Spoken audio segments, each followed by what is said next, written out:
Hello guys and gals, me Mutahar, and you ever just see something that makes you so mad that you fixate on it for months, okay? It's not healthy, but ladies and gentlemen, as a gamer, as somebody that likes to stop you from getting basically scammed, I think the words play to earn are the biggest scams I've ever seen in my life, okay? It in fact infuriates me so hard when I come across people peddling this stuff to absolutely simple-minded individuals saying, hey buddy, who needs to, why do you need to do a job? Just play this game, buddy. You can make millions of dollars. You can make some money. You can play to earn. Now, of course, I want to start off by basically showing that this new age Ponzi scheme, this new age pyramid, if you will, this house of cards, is in fact a crock of shit.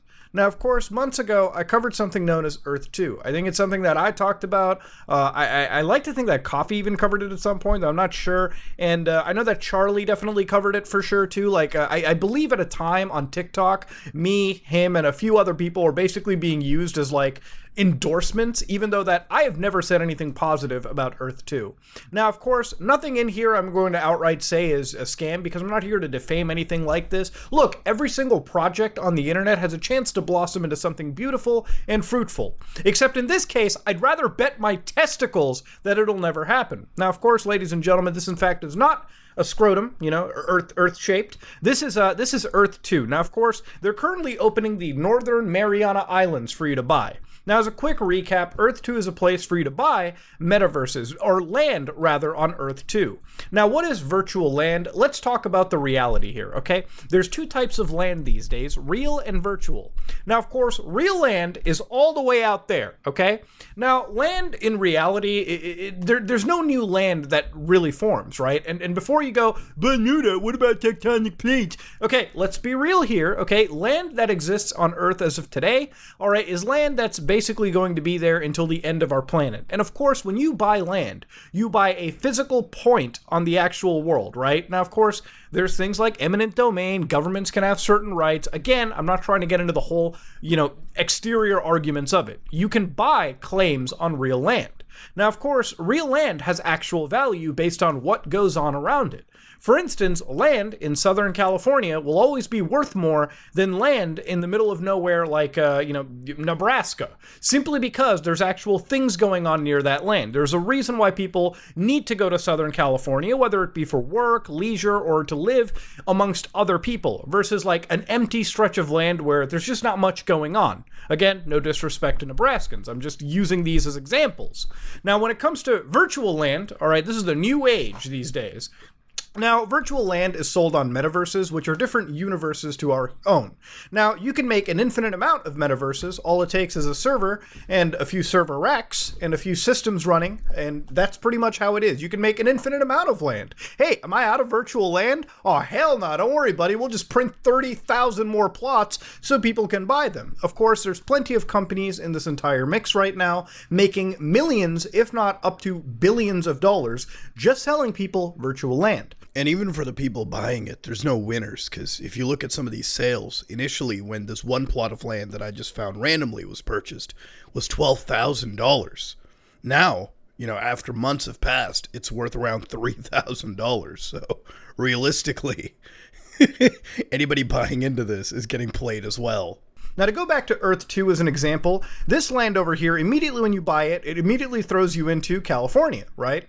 Now, of course, in reality land, if I tried to buy any of this plot in California, it would cost me hundreds of thousands of dollars. But of course, it drops me into Mountain View. Now, of course, if I go to Mountain View for a second and I click on that patch right there, you can see that I am looking at the Earth 2 landing screen. Now, of course, somebody once bought that for $9.60, but because of some weird virtual algorithm fuckery going on, it appears that land is worth $6,167. Now, people have been putting massive bids of $45, slightly less than its projected, value, I guess you could say, based on the algorithm. And of course, that can be brought up for anything, right? Like, for instance, if you click on this patch of land right here, this apparently is Google headquarters. In reality, Google headquarters costs millions of dollars to own that plot of land, right? But of course, in virtual bullshit land, this person paid $30 once, And of course, now it's worth 14,500 Earth Dolans, okay? Earth Metaverse Dolans. Now, if you look at the property history, what's really funny about this, what absolutely claps my ass, is the fact that it was bought once and nobody ever bought it again. So, of course, if you click on this patch of land right here, this mega campus, somebody bought that for $242. Somebody went to Earth 2, the actual company running this, paid them $242 and bought that patch of land. Now it's worth $48,000. I'm gonna be honest with you, it's on sale for $70,000. No one is going to buy this. I would again bet both my testicles, no one is buying this fucking plot of land. Now, of course, if you go down over here, people have been selling more and more land, and of course, that's just how the Earth Metaverse world works. Now, when you look at the gameplay for these things, you might be wondering, okay, am I just buying Google Map plots? Is that it? No. It's even deeper. There's supposed to be a game behind it, okay? And I want to actually look at this game. Now, of course, beyond what the company has showed on the 26th of June 2022, they appear to have a map that you can basically, like, I guess, explore all the way around. You know, there's a piece of software called Google Earth that kind of lets you do the same. Games like No Man's Sky, software like Space Engine will kind of let you do it. I'll admit, their version of Earth rendering looks better than the average, but it's nothing special, okay? It's a map viewer, and that's pretty much where we're sitting at. In fact, when I look at the map viewer itself, it really looks like it's part of a goddamn Unity project or a game engine project, and they're just basically, like, exploring the land as it is. Of course, this is plots that you can buy, and of course you can zoom out all the way to the end, but of course you can purchase homes, you can purchase, buildings, different, things on this part of land. Whereas the gameplay, well, ever since we looked at it last time, there's not a whole lot of gameplay to be offered. I guess at some point they want you to be exploring Earth 2. But see, here's the thing. In the real fucking world, there's this thing known as utility. In a game like Earth 2, there's not so much utility going on. I don't know what they expect people to be doing in these areas other than showing off their NFTs and maybe some other extraneous nonsense. In the real world, people are often using places like office spaces to create industry, do jobs, and whatnot. You understand what I'm going at here? There's nothing in this game that necessarily provides such a beacon of utility that one should ever throw their money into this crap. Now, there's a great article that I found on old LinkedIn by NFT Bros where they said, hey, why are people interested in virtual land? Much the same as with physical land and real estate capital appreciation, the ability to earn money is a big driver for investments. People see the potential of digital universes, rubes, by the way, we call them dumbasses, and imagine a possible shift where people spend less time on mobile devices with small screens, moving towards more immersive embodied experiences. Hold on, wait. This is the world they want. Yeah, they don't want you to sit on a smartphone anymore. They want you to just whip on one of these. Oh, hell yeah, baby! I'm in virtual New York City! While they're sitting in their goddamn crackden in reality. That's the future some of these people want, right? That's how you want to explore the metaverse? I get it. Add that to the explosive growth of the use of cryptocurrencies and NFTs as virtual assets, and the FOMO concept, the fear of missing out. I'm glad we read fear of missing out because this is the one buzzword that all of these guys will use to get idiots to jump onto the virtual land nonsense or the play to earn nonsense. Hey, you don't want to be missing out on a chance to make millions of dollars. And it's not completely wrong. Maybe one day they could make millions of dollars, right? Somebody could. All right, listen. In a world like ours, all right, anything is possible. But I would wager a grand majority of individuals will spend hundreds of dollars, thousands of dollars, and never see a goddamn return on investment ever. I'd say 99.9% of those cases would probably be like that. Virtual economies have sprung to life. Can you imagine earning a living in a virtual decentralized economy? It is already possible. Real leaf humans. Real leaf humans? Ooh. God! Have taken up jobs in the metaverse. Decentraland has hired staff for TIS Online Casino. Well, I can tell you right now, a spell check would be absolutely useful. Maybe that might be a job worth investing in. Hosts help visitors navigate their way through the many gambling games that exist, and Decentraland is paying its hosts for 4 hours of work a day, for the equivalent around $500 per month. In the sandbox, people can make money playing play-to-earn games. So I guess the one example is somebody runs a casino in the blockchain, and I guess they hire like virtual customer service. That's the job. That's the wave of the future, sitting at home with the Oculus on or in front of your computer, the big screen, I guess, and just doing a service job. Boy, that sounds depressing. Now, of course, there's multiple lands at this moment in time, right? For instance, Decentraland is one of them, where you can create, explore, and trade in the first ever virtual world owned by its users. So again, this is an actual game one can actually play. But game is a pretty loose term to be using over here. What you see in this game is nothing overly different than something you'd find in other popular games out there. I would wager games like Fortnite and its creative mode offer more than this game has ever offered to its player base. I would argue that games like Roblox, games like Second Life, games like GTA Online, any game that allows players to connect to each other has more utility than this fucking nonsense right here. What's really insane about the Decentraland metaverse is as soon as you sign into this, I'm going to ask you the question. What is so different between this and other MMORPGs or free-to-play MMO games you could download for free right now? In fact, I'll be real here. After 5 minutes of just logging in, and 4 of those minutes was spent like scratching my balls, I found this one character who straight up mentioned Ponzi coin. If that's not a dead giveaway as to why you shouldn't join these scenarios, just exploring further showed me that this is in fact a cheaper, more crappier version of like even the worst Roblox, handmade games that you could find. This is a joke. But of course, if you want to invest hundreds of thousands of dollars into this, look, I'm going to say that's not smart. But then again, I'm not a financial advisor. You make your life mistakes. I'll make mine. Of course, a big chunk of this land is either developed, undeveloped, or completely forgotten about. And again, as society comes back to normalcy, all right, as we enter the real world again after a pandemic, or, towards the endemic as we are, as we're headed to, hopefully, then people will probably never ever rely on going into virtual scenarios like this. See, virtual land probably has its uses. Maybe if you were talking about advertising, right? Like, could you imagine if you had a popular virtual land like Meta, for instance, right? Like Facebook, Meta, like if they made a virtual world that you could jump into, like Horizon Worlds, the ability to advertise on it would be pretty substantial. We've already seen this with companies like Roblox that have been making partnerships with like actual brands. So yeah, advertising could be a logical thing. But can you really sit there and expect that these companies would allow you, the user, to profit individually, or majority of the revenue would go to you? Would these companies allow you to put, like, say, Coca-Cola ads on your own virtual land?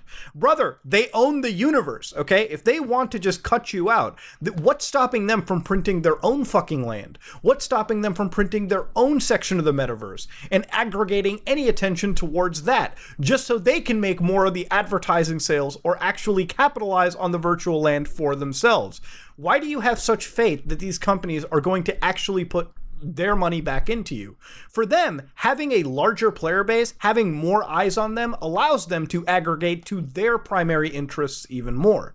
These are virtual worlds that are not owned by the player. They are almost first and always owned by these companies themselves, no matter who they are. Here's another one, the Sandbox metaverse, for instance. Now, of course, this is the problem, okay? Again, virtual land and metaverses are diluted. This is just two of many that exist out there.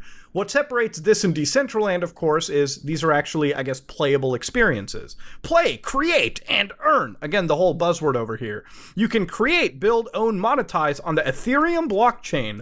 Woo! It's got voxel edits, game makers, and of course, marketplaces. Now, of course, for video game players, these two might be important, but they really want you on that goddamn marketplace. Let's not kid around. Because when you go onto the whole marketplace side of things, everything that they sell, whether it be for $42, $21, $7, or in some cases when you're looking at land, which is bought for 1.3 Ethereum. Exactly how much is that? $868. Well, for them, they're basically making money in a way on each and every single one of these sales in transactional volume.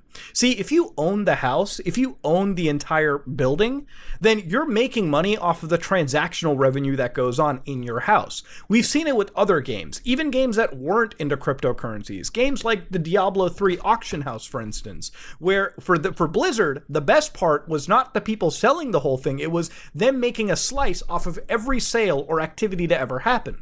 If you can do that, you are in the money. The trading volume is where the actual winners sit. Whoever controls controls that is the winner in these scenarios. Everyone else is just a pawn waiting to be bled dry. Now, of course, you might be like, what, Muda? Maybe forget play to earn and winning. What if I wanted to actually play this scenario, okay? What if the game is fun? Well, I'm going to ask you, looking at this gameplay alone, ladies and gentlemen, when you look at 24 frames per second at best and running around a world that honestly could have been rendered in Minecraft in a much more visually appealing scenario, what about this absolutely separates this from other MMORPGs? Now, to be fair to the Sandbox, I decided to load up one of their world editors, their game maker tools, and load up an example section. And I found this one area that really showed me the future of NFT Web 3.0 gaming. The ability to roam around these areas and fight off fences really showed me what I was missing out in the gaming that I was currently doing. I would wager, for the average gamer, instead of playing and earning, they could actually play to earn better in an actual MMO game like World of Warcraft, like RuneScape, like Final Fantasy XIV Online. And while that may be against the TOS for those games, you have a better option gold farming, item farming, or just farming characters there and operating within the black market for those specific games. Not that I endorse that crap to begin with. Those games are much more enjoyable, and because of the activity and utility around those games, it actually offers a better value than what you're getting with these dime a dozen cloned virtual land experiences. When it comes to play to earn in video games, there is only one big example that I can bring up that absolutely screams as somewhat of a success story, and that would be Axie Infinity. We saw this a while ago, but the thing with Axie Infinity, and just as a quick primer, is Axie Infinity is a game, and I'm going to show you the gameplay real quick over here. I'm going to blow you away. This is the gameplay you're expecting, ladies and gentlemen. Oh, hell yeah. You might be like, damn, Muda, when did the mobile gaming come out? No. That's an offense to mobile gaming. There are plenty of mobile games that are have much more depth than this crap right here. Yes, this game, rather, if you will, relies that you buy actual NFTs known as Axies to play within. I believe you need at least 3 Axies to actually play. Now, for a lot of people who are in the play-to-earn economy, this creates a bit of a classist divide. Now, what I mean by that is if you live in a first-world country where there's more disposable income, or you just have more money in general, you can buy teams of Axies. Now, of course, these Axies go for various prices. You can have $30 Axies. You can have $5 Axies, $6 ones, okay? So, again, the prices are different. You need at least 3 to play the game. So again, the barrier of entry depends on what type of Axie you want, how good they are, and you get the point. But if you look at the land sales, oh fuck, they're charging $3,000? 3,600? 18,000 for land in Axie Infinity? And people are buying it. I mean, Christ, why not? Now, of course, in this scenario, ladies and gentlemen, once you have this team over here, you can then play on Axie Infinity and earn something known as Smooth Love Potions. Now, SLPs are designed to help you progress in this game, but of course, SLPs might as well be a currency, a cryptocurrency, that one can trade for actual usable cryptocurrency or straight up fiat money. Now, of course, the value on SLP changes over time. But where the play to earn really comes into is if you can't afford these, you can always look at things like scholarships. And there are whole boards for scholarships out there. People hiring scholars, people looking for scholars, people who are hiring for entire teams where, hey, we're looking for players, 60% is going to you. Now, of course, this person in this case is offering their team as a way to rent out. So basically, they can afford the team. And they're basically going to people in parts of the world where they don't have that kind of disposable money. So what they have done is said, hey, you can play with my team. I'll give you 60% of the money you earn. I keep 40%. It's kind of like renting out land, okay? It's kind of like these people renting out their NFTs to make money out of. See, in the play-to-earn world, anybody that shills it, absolutely look into if they have invested into this world to begin with. Because what they're trying to do is get volume, get people to jump in, and basically run it in a way that they're the ones that are sitting at the top renting out their characters so that they can basically earn off of the hard work of other people playing these so-called games. And again, nothing that these games do necessarily do anything different compared to traditional games or non-NFT games. I would argue that the NFTs offer nothing else but just a barrier of entry for people who are not playing with the equivalent funds. It just creates that classist barrier of entry. So there's another game known as Evaverse, which is a competitive Web3 social game. Again, Web3 being a buzzword, anything crypto related is mostly a buzzword. Now, of course, this is a multiplayer social platform built for the NFT community. Now, of course, this game is available on Steam, and if you go to Steam, it's a play for free title. And if you actually look at the gameplay real quick, nothing will blow you away.